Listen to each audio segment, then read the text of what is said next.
De nuevo, bienvenidos al webinar de Via Forensics. Mi nombre es Bob Hansens y soy vicepresidente de ventas para Via Forensics.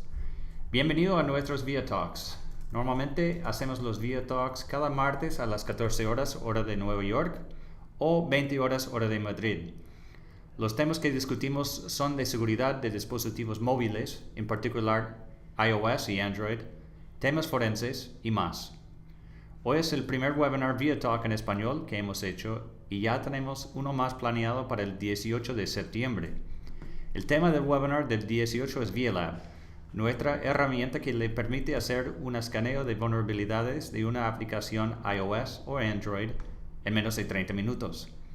Si visite nuestro sitio internet viaforensics.com y haga un clic en las tres líneas arriba y a la derecha, encontrará el link a nuestros webinars. Además, otra cosa que quiero mencionar es el lanzamiento de ViaLab CE o edición comunal.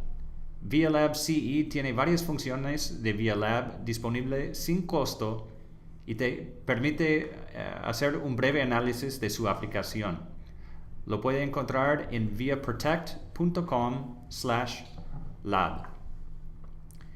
Durante el transcurso del webinar puede mandar sus preguntas por Twitter a @viaforensics con hashtag ViaTalks y hay un S al fin del ViaTalks o por la ventana de chat de Webex ubicado abajo y a la derecha.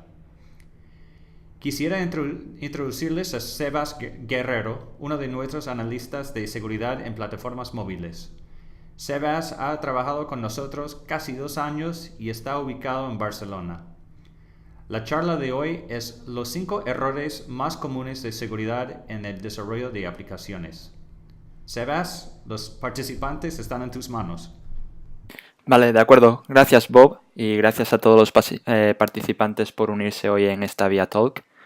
Como bien ha comentado mi compañero antes, el principal objetivo de esta charla es comentaros los 5 errores más comunes de seguridad durante el desarrollo de las aplicaciones y que nos hemos ido encontrando a lo largo de estos años trabajando en Via Forensics. Antes de comenzar a mostrar los 5 errores más comunes, me gustaría comentar brevemente las técnicas que solemos utilizar a día de hoy en nuestra empresa en Via Forensics para poder encontrar dichas vulnerabilidades.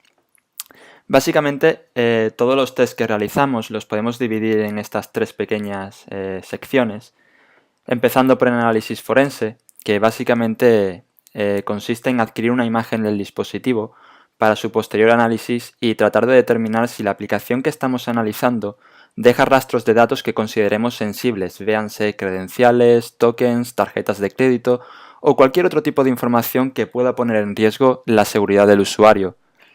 Lo que solemos hacer al hacer este tipo de pruebas es mirar los ficheros generados por la aplicación cuando ha sido instalada, bien en la carpeta privada, bien en la tarjeta SD, en el caso de Android, dado que muchas de las aplicaciones pues generan determinadas carpetas con ficheros como fotos, notas de audio, vídeos o credenciales. Y si no, otra serie de localizaciones que solemos mirar son los ficheros del log, o cogemos y ahí realizamos un volcado del proceso que corresponde a la aplicación que está siendo ejecutada en el terminal. La segunda prueba diferenciada que solemos hacer es el networking o web pen testing, que básicamente consiste en interceptar la comunicación establecida entre la aplicación y el servidor y determinar si ésta es realizada de forma segura y cumpliendo una serie de condiciones y medidas de seguridad preventivas para evitar que un atacante pueda interceptar la comunicación, pueda modificarla y pueda explotar cualquier tipo de vulnerabilidad. Normalmente lo que solemos comprobar a nivel de networking es si la aplicación es susceptible a ataques de man in the middle o si es posible interceptar el tráfico si la aplicación no está utilizando medidas como certificate pinning, que luego más adelante explicaremos un poco más en profundidad en qué consiste. Además de esto, una vez que conseguimos bypassear el certificate pinning, si la aplicación lo está realizando, Lo que procedemos a realizar es básicamente las típicas pruebas que conocéis todos, como probar SQL Injection, Cross-Site Scripting, Cross-Site Remote Forgery y cualquier otra idea feliz que se nos pueda pasar por la cabeza en ese momento en forma de test o de ataque experimental. Y por último, también hacemos escaneos de puertos contra el host, comprobamos los servicios que están siendo ejecutados y si hay algún servicio, alguna vulnerabilidad que podamos explotar.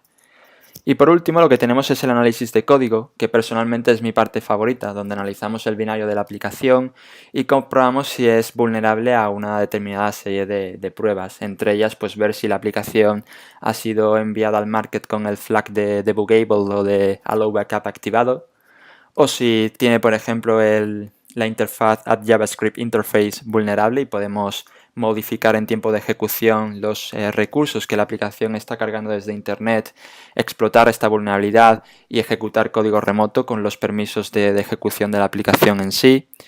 Y básicamente lo que miramos es la lógica desplegada en la aplicación, si es vulnerable o no. Realmente no existe un patrón fijo, dado que una aplicación puede diferir de la otra, y básicamente somos unos artistas frente a un lienzo en blanco donde cada aplicación es un cuadro distinto y puede variar de una a otra. El hecho de aplicar estas pruebas nos ha permitido ir un paso más allá y poner a examen nuestra metodología contra las 100 aplicaciones más populares de la App Store y de la Google Play Store, y determinar cuáles son los fallos más comunes. El gráfico que estamos mostrando aquí hoy nos enseña a grandes rasgos los resultados que hemos obtenido a través de esta investigación. En general, casi todas las aplicaciones suelen cachear el nombre de usuario a fin de no tener que volver a introducirlo reiteradamente y no molestar al usuario en realizar este tipo de acción continuamente. Pero también con nuestros tests que hemos ido realizando hemos podido comprobar cómo en un 25% de los casos ha sido posible también recuperar el password. Esto quiere decir que hemos conseguido acceso completo a la cuenta del usuario para una determinada aplicación y que en un 15-20% de los casos, por defecto, ha sido posible realizar ataques man in the middle, permitiéndonos interceptar credenciales o información de carácter sensible que ha sido transmitida entre la aplicación y el servidor. Obviamente, conforme vamos haciendo tests más en profundidad, si la aplicación por defecto no es vulnerable a estos ataques, forzamos a la aplicación a que lo sea vulnerable, de cara a que necesitaremos interceptar el tráfico para seguir procesando una batería de test que tenemos preparada. Y bueno, luego tenemos un 75%, 59% que se corresponde pues con fallos que hemos estimado oportuno calificar de high risk. El caso es que tras realizar estas pruebas decidimos incrementar nuestra actividad en redes sociales a través de webinars, blogs, white papers y hacer de carácter público esta información porque estimamos oportuno que era necesario informar a los usuarios de los peligros que había ahí fuera con las aplicaciones mobile.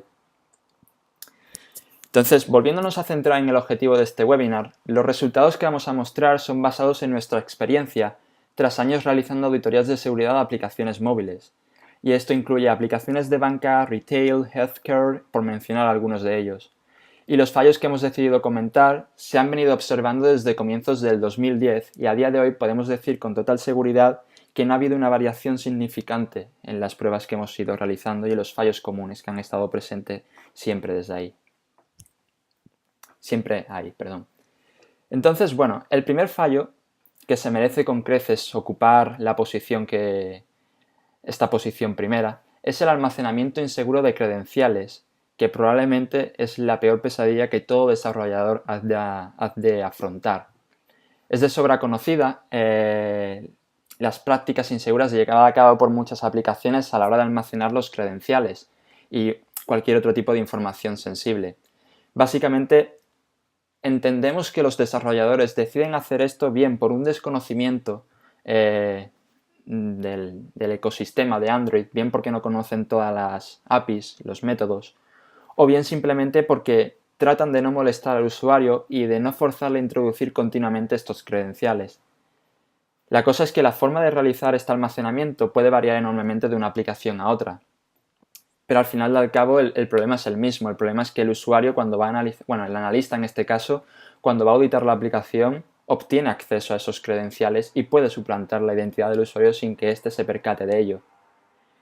Nosotros en nuestro caso, con los tests que hemos ido realizando, hemos encontrado, el peor de los casos es encontrar credenciales en texto plano, almacenados en un fichero XML en el caso de Android o en un plist en caso de una aplicación de iOS. Otras veces es posible encontrar esta información en el keychain de iOS o en el Account Manager de Android. El caso es que, aunque seamos capaces de encontrar esta información ahí, no significa que el keychain o el Account Manager sean vulnerables. El problema es que los desarrolladores no saben hacer un uso lícito de ellos y por tanto suelen cometer bastantes fallos, porque al fin y al cabo es posible conseguir acceso al keychain y al Account Manager. Lo que el desarrollador debería de intentar hacer es complicar en demasía, complicar lo máximo posible el acceso a este tipo de recursos. Y en otros casos, por ejemplo, pues también es bastante frecuente observar cómo las aplicaciones directamente vuelcan en los registros del sistema los credenciales en plano, al alcance de cualquier aplicación que tenga permisos para leer el log o de cualquier atacante que tenga el teléfono ruteado y pueda tener acceso a través de Logcat o a través de Syslog en iOS. Entonces, básicamente, como podréis haber comprobado después de haber explicado este primer error, el problema no reside tanto en dónde el usuario, el desarrollador, decide almacenar o albergar estos datos, sino cómo decide hacerlo, si decide cifrarlo o no cifrarlo, y en la mayoría de los casos no lo cifra y lo pone todo en texto plano. Muy de cerca del número 1 tenemos también el almacenamiento inseguro de los ficheros internos, no confundir con el primero, pues anteriormente estábamos explicando los credenciales y en este caso nos referimos a todos los ficheros en general que la aplicación genera durante su instalación, su uso y su desinstalación. Por lo general este tipo de información es consolidada y es almacenada en una base de datos SQLite, pero existen casos donde el almacenamiento también puede darse en la forma de ficheros XML, en registros del sistema o en snapshots que la propia aplicación va tomando desde el background sin informar en ningún momento al usuario. Como analista, lo ideal es revisar siempre la carpeta privada de la aplicación que suele estar en el folder Data con el package name o en el caso de iOS con el UID de la aplicación. Revisar la SDK y revisar cualquier tipo de fuga que podamos encontrar en la memoria o en los logs del sistema. Nuevamente, como hemos comentado anteriormente, está claro que el problema principal es cómo está almacenando el usuario, el desarrollador, esa información, si la está cifrando o no la está cifrando. Y bueno, creedme que hemos visto aplicaciones de banca donde mantenían un registro completo de todas las cuentas asociadas, transacciones, balances, movimientos, todo centralizado en un único fichero, puesto a disposición del atacante para que pudiera robar la información en cualquier momento.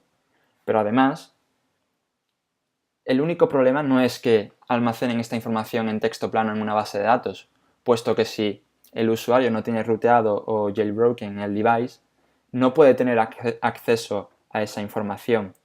El problema viene cuando hay otros problemas secundarios que permiten al atacante obtener acceso directo a esa información, a esa base de datos, robar los ficheros y mandarlos a un servidor externo o conseguir acceso a ellos directamente y poder ver la información y modificarlos. Es el caso de las aplicaciones que definen content providers que son vulnerables y que permiten acceder a la base de datos y realizar consultas externamente, o de aquellas aplicaciones que directamente cuando borran registros de la base de datos no se aseguran de machacarlos, no utilizan el comando vacuum y permite que únicamente con un parser que recorra la estructura del fichero SQLite pueda recuperar dichos registros y dicha información. Y con esto estoy mencionando credenciales, cuentas bancarias, etc. Entonces, lo que nosotros aconsejamos a los usuarios en este caso, a los desarrolladores, es que a la hora de prevenir este tipo de problemas, cifren en todo momento la información. Pero no basta con un cifrado cualquiera, porque uno de los problemas que también solemos encontrar es que dicen, vale, vamos a utilizar el algoritmo AES y vamos a generar una clave de cifrado. Cuando tú vas a reversear la aplicación, te encuentras que la clave está embebida en el código fuente. Y básicamente basta con cogerla, realizar el proceso inverso y descifrar el fichero. Entonces es como si cambiases la cerradura de la puerta de tu casa y dejaras por fuera la llave puesta o la escondieras debajo de una alfombra. No sirve absolutamente de nada. Es una falsa sensación de seguridad. Así que en este caso lo que recomendamos al desarrollador es que se asegure de que el master key utilizado para cifrar los datos es generado de forma aleatoria a través del passcode o de cualquier otro tipo de información que el usuario sea forzado a introducir a la hora de registrarse o loguearse contra la aplicación o contra el backend. Otro de los fallos muy comunes es dejar habilitadas funcionalidades de debugging, que básicamente lo que hacen es volcar información sensible en los logs cuando la aplicación aún está en una fase beta, en una fase alfa. Y la principal funcionalidad de esto es intentar identificar posibles fallos en la lógica o en la funcionalidad de la aplicación antes de enviarla al marketplace y antes de permitir al usuario instalarlas. Esto es genial desde el punto de vista del desarrollador. Y bueno, no os voy a mentir, también es genial desde el punto de vista del reverser, porque no tenemos que modificar el código y ellos ya directamente nos lo dan todo servido en bandeja. Pero es un problema cuando evidentemente la aplicación va al market, es una aplicación de banca, es una aplicación de correo electrónico y estás viendo cómo toda la información está siendo volcada en los registros. Entonces, la extrema sencillez que tenemos para poder recuperar esta información hace de este fallo, que realmente es muy simple, es una chorrada, lo convierte en algo muy destructivo para la imagen de la aplicación, ya que desde Android con una simple consulta a Logcat podemos obtener toda la información, o en iOS utilizando la herramienta syslog podemos obtener también la información. Entonces, bueno, dependiendo también del grado del nivel asociado a las funciones de debugging, la información que va a ser dumpeada, volcada a los registros variará, pero igualmente es un fallo a considerar. Y bueno, el número 4, llegando ya al final del top, tenemos el error con la validación de los certificados y el certificate pinning, que si bien son dos cosas completamente diferentes, hemos decidido explicarlas de forma conjunta, dado que por su especial funcionalidad creemos que es necesaria recomendar una en combinación de la otra, y explicaremos ahora por qué. Básicamente, como dijimos al principio del webinar, si recordáis, a través de nuestro análisis, alrededor de un 15% o 20% de las aplicaciones analizadas no validaban debidamente los certificados SSL, permitiendo que fuera posible realizar ataques de man in the middle y comprometer de esta forma la seguridad de la comunicación transmitida entre la aplicación y el servidor. Por otro lado, es recomendable, altamente recomendable, que cuando una aplicación utilice HTTPS se realice una verificación y una validación del certificado que está siendo utilizado en este momento. Porque realizar un ataque man in the middle básicamente es situarnos en medio de la comunicación establecida entre la aplicación y el servidor e interceptar todo el tráfico. Ya sabéis esto de que si os vais a una cafetería y estáis todo el mundo conectados al wifi, si algún usuario en ese momento no está utilizando una aplicación que no implementa una protección frente al man in the middle, si tú te pones en medio de la red, es decir, en medio de la comunicación que el usuario y la aplicación la aplicación y el servidor están recibiendo y enviando, sería posible para ti interceptar todo el tráfico, verlo e incluso modificarlo y alterar el comportamiento de la aplicación. ¿De acuerdo? Entonces eso es lo que comentaba. Si la aplicación no está validando el certificado utilizado, entonces va a ser posible interceptar e incluso modificar la comunicación. Por ello, lo que nosotros recomendamos a los desarrolladores es que el certificado SSL que se va a utilizar sea completamente validado y esté firmado por una entidad certificadora validada. De esta manera, la validación de certificados permite que la aplicación pueda comprobar si el certificado emitido proviene de una CA de confianza o no. Pero dado que una aplicación puede llegar a conocer en todo momento dónde van a realizarse cada una de las conexiones, aquí es donde entra el tema de añadir certificate pinning, y es donde el desarrollador puede ir un paso más allá y especificar qué certificado va a ser el único que va a ser aceptado por la aplicación. Es decir, ya no solo basta que sea un certificado que provenga de una CA validada, como puede ser, por ejemplo, el certificado que exportamos todo el mundo del Man-in-the-Middle Proxy o del Burp, sino que además especifique claramente que diga, oye, mi aplicación se va a conectar al dominio domain1.com y todos los certificados que no provengan de ese dominio, independientemente de que sean validados por una CA, no van a ser aceptados, ¿vale? Entonces, como comentábamos, el desarrollador puede ir un paso más allá y especificar el certificado que va a ser aceptado. Así, además de comprobar la validez, se debe comprobar también si es el esperado por la aplicación y evitar de esta forma pues, que todas las peticiones HTTP, HTTPS puedan ser interceptadas e incluso modificadas. Y por último, pero no menos importante por ello, tenemos el problema de que un alto porcentaje de los casos que hemos analizado hemos conseguido encontrar que el código fuente no ha sido protegido debidamente, permitiendo una de las mayores pesadillas que posiblemente cualquier desarrollador o empresa puede tener, que es el acceso a la lógica de desarrollo y comportamiento utilizada en la aplicación y los problemas que esto representa. Imaginad, por ejemplo, que habéis desarrollado una patente que permite a vuestra empresa obtener muchísimos beneficios y habéis decidido incluir esa patente, el código que representa esa patente o esa tecnología que habéis desarrollado en vuestra aplicación y no habéis tenido en consideración el modificar el código fuente, perdón, el ofuscar el código fuente para que cuando el atacante vaya a hacer reverse engineer de la aplicación no tenga acceso directo a ese código fuente. Pues imaginad la protección que estáis ofreciendo a esa tecnología que habéis implementado, que es única para vosotros. Es accesible a cualquier persona que simplemente se haga con el acceso a vuestra aplicación y consiga decompilar el código. Entonces, a día de hoy tenemos la suerte de que existen muchas utilidades ahí fuera en el mercado para ofuscar debidamente el código fuente de la aplicación. Tenemos packers, tenemos ofuscadores. Están ahí por algo. Hay que usarlo. Entonces, el objetivo es modificar y ofuscar el código fuente hasta tal grado que no provea al usuario ninguna pista sobre qué estáis utilizando, cuál es la clase que está visitando, qué métodos está reverseando, qué variables tiene que conseguir tener acceso o si tenéis, por ejemplo, incluso strings embebidos en el código fuente, es recomendable ofuscarlos.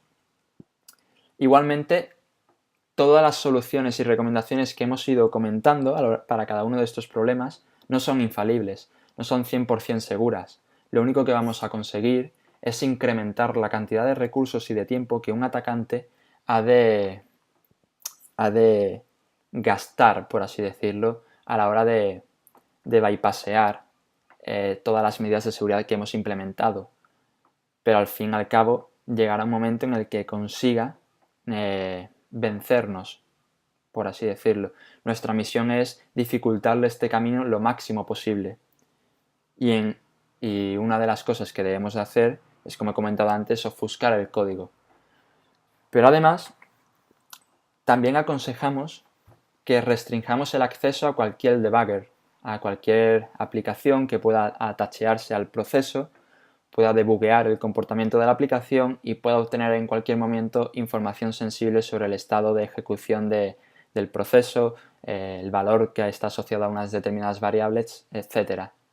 Y por último, y no menos importante, se aconseja añadir medidas de anti-tampering, que básicamente viene a ser medidas para evitar que el usuario, el atacante en este caso, pueda realizar modificaciones en el código fuente, empaquetar de nuevo la aplicación, distribuirla al market y poner a disposición del usuario una aplicación vulnerable. Entonces, bueno, son los 3 consejos que recomendamos para este tipo de problemas.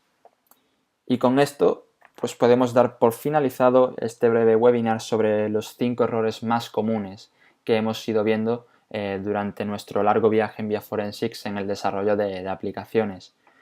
Si bien es cierto, como recomendación final, además de todo lo que os he ido explicando para cada uno de los errores, sí que nos gustaría comentar que hace falta una cultura de educación mayor entre nuestros desarrolladores, el equipo de seguridad y los que se encargan de realizar las pruebas de nuestras aplicaciones. Y nosotros hemos decidido aportar nuestro granito de arena y para ello desarrollamos hace unos meses una guía que contiene más de 42 best practices, recomendaciones prácticas en el desarrollo de aplicaciones seguras. Y que si estáis interesados en ver un poco cómo ampliar esta información que os hemos dado hoy aquí, pues podéis acceder a nuestra página web, como ha dicho Bob previamente, y podéis solicitar acceso al PDF. Así que, nada, esto ha sido todo y doy paso a la sección de preguntas por si tenéis alguna duda que queráis preguntarme. Bob, no sé si has recibido alguna. Sí, definitivamente. Tenemos varias aquí mandado por los participantes. ¿Estás listo para contestarlas? Sí, cuando quieras. Ok, el primero es, ¿cuál es el lugar más seguro para almacenar los datos en iOS? Bueno, pues a ver, como hemos dicho antes, existen diversos tipos de localizaciones donde el usuario, el desarrollador, puede decidir almacenar este tipo de información sensible. A día de hoy, Apple ha puesto a disposición del usuario el keychain, que básicamente es donde vamos a almacenar todo tipo de información sensible. Como he comentado anteriormente, no depende tanto del lugar como de la forma en la que el usuario, el desarrollador en este caso, almacena la información ahí. De nada sirve que Apple ponga a disposición del usuario el keychain en iOS o que Google ponga a disposición del usuario en Android el Trust Manager o el Account Manager en este caso. Si el desarrollador está guardando o almacenando la información ahí en texto plano o no está usando un algoritmo de cifrado lo suficientemente robusto como para soportar un ataque. Entonces creo que más o menos eso contestaría la primera pregunta. El siguiente es, si todos los componentes que integran una aplicación son seguros, ¿se puede considerar la aplicación segura o puede estar en peligro?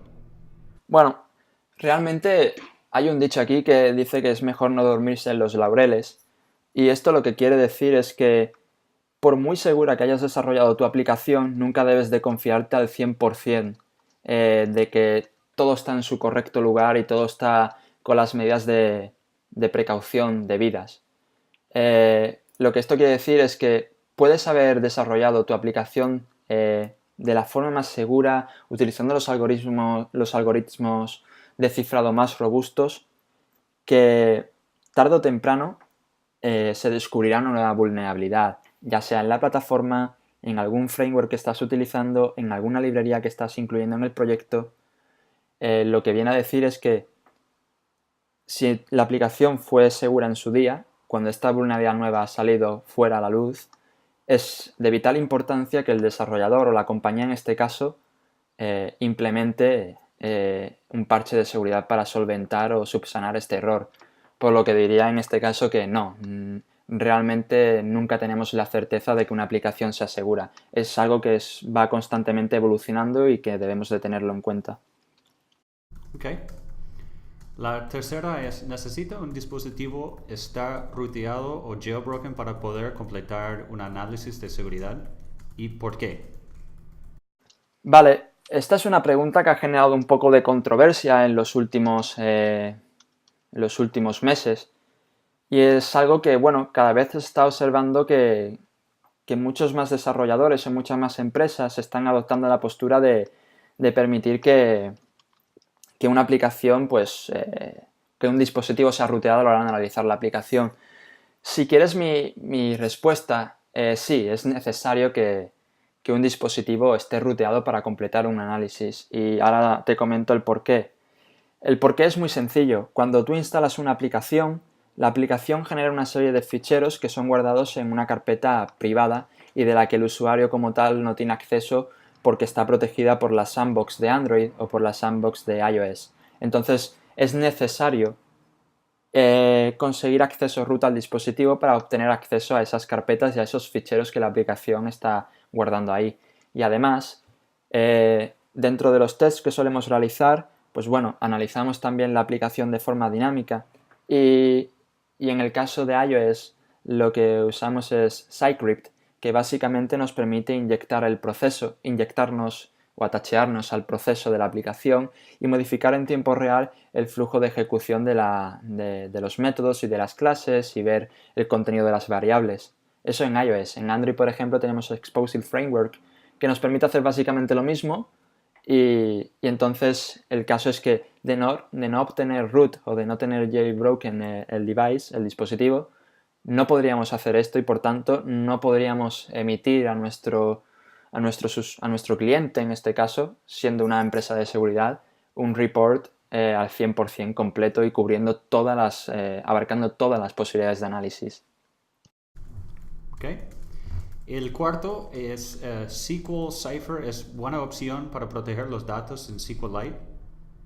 Vale, a ver, SQL Cipher ha estado siendo utilizado por varias aplicaciones famosas de las que nosotros hemos analizado y la principal característica que tiene es que en el momento en que genera la base de datos utiliza o genera, ya sea aleatoriamente o manualmente, un pragma key. Este pragma key no deja de ser un valor, un equívoco, un valor único, que lo que hace es cifrar la base de datos a la hora de generarla y a la hora de trabajar con ella.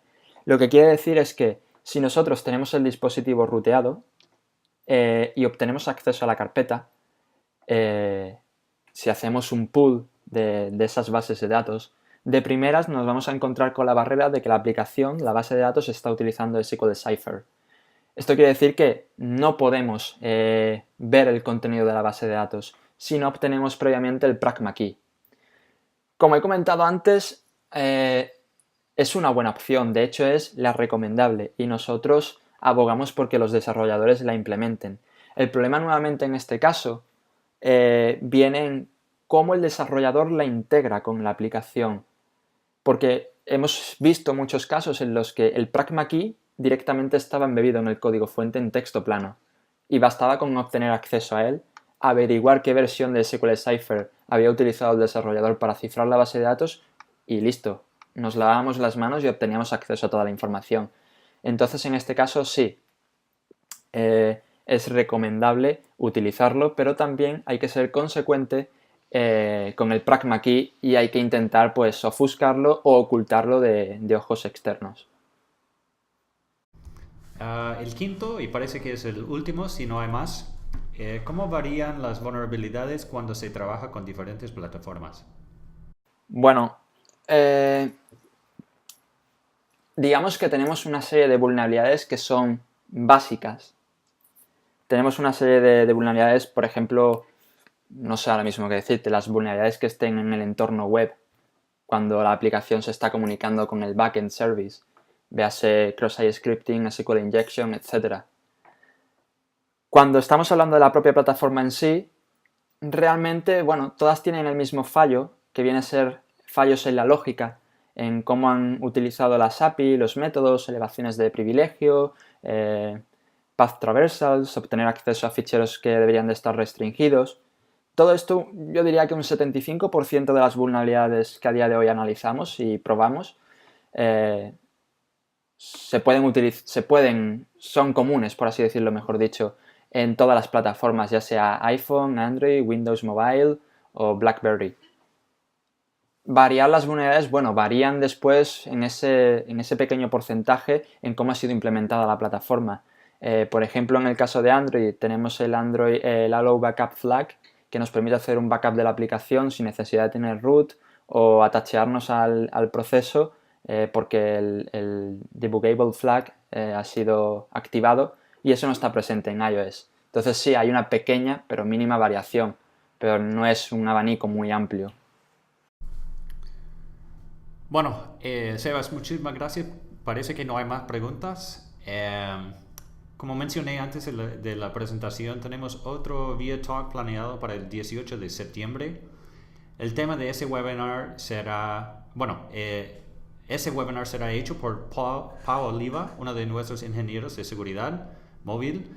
Posiblemente ustedes le conocen, pero les puede seguir en Twitter en @POF. El tema del webinar es VIA Lab, que es, como mencioné antes, es una solución que automatiza el proceso de hacer un escaneo de vulnerabilidades de una aplicación iOS o Android en menos de 30 minutos. Si visite nuestro sitio internet, y eso es viaforensics.com, puede encontrar el link para registrar. Si no contestamos su pregunta o después del webinar piense en otra, favor déjanos saber. Los emails de Sebas y yo estamos en la pantalla, o mándanos su pregunta por Twitter a @viaforensics y por favor con hashtag ViaTalks. Por si acaso usted llegó al webinar un poco tarde, quiero mencionar de nuevo el lanzamiento de ViaLab CE o edición comunal. ViaLab CE tiene varias funciones de ViaLab disponibles sin costo que permite un breve análisis de su aplicación. Lo puede encontrar en viaprotect.com/lab. Otra vez, muchísimas gracias por atender nuestro webinar.